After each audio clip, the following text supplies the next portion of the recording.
તો મિત્રો પેલી માસીને ફરીવાર ગાળો દેવાનો મોકો મળ્યો છે અને આવા મોકા એસએમ ઠાકોર કોઈ દાડો ભૂલતો નહીં, એટલે શું બીજી વાર આવી હરકતું ના કરે.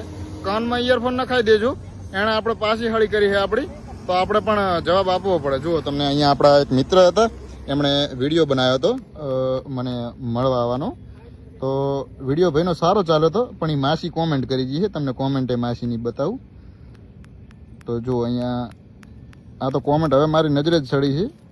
જુઓ, બન્ના વિજયસિંહ રાજપૂત, તારા જેવા ડફોળ કેટલા છે, એટલે જ્યાં હાલમાં સમાજની બેન દીકરીઓને બગાડતા હોય છે એવા લુખાઓને મળવા જાય છે ડોફા, તો શું તારી બેનને મળવા જાય? આવા મિત્ર રહ્યા ને કેવા હોય ખબર છે કે ભાઈ આવા લોકોની મા બેન ચોદાવે ગલી ગલી, તોય પાછા કે અમે બાહુબલી. હે, તમે તમારું કરો એટલે અમને અમારું કરવા દો, બાકી પછી અમે ઠાકોર છીએ. જો જવાબ આલવા બેઠા ને તો ઘરથી મા બેન ને બધું નીકળી જાય બહાર, બરોબર? અને ઘરની બહાર નીકળતા શરમ આવશે તમને ખુદને, ગામમાં જતા શરમ આવશે. એના કરતા એમ કે હળિયું કરવાનું રહેવા દો, તમે તમારું કરો, અમે તમને નડતા નથી, તમે અમને ના નડો. બાકી એમ કે ગમે એવી ગાળું આવશે અને જાહેરમાં એડી જાહું, પછી ખબર નહીં પડે. રેડી?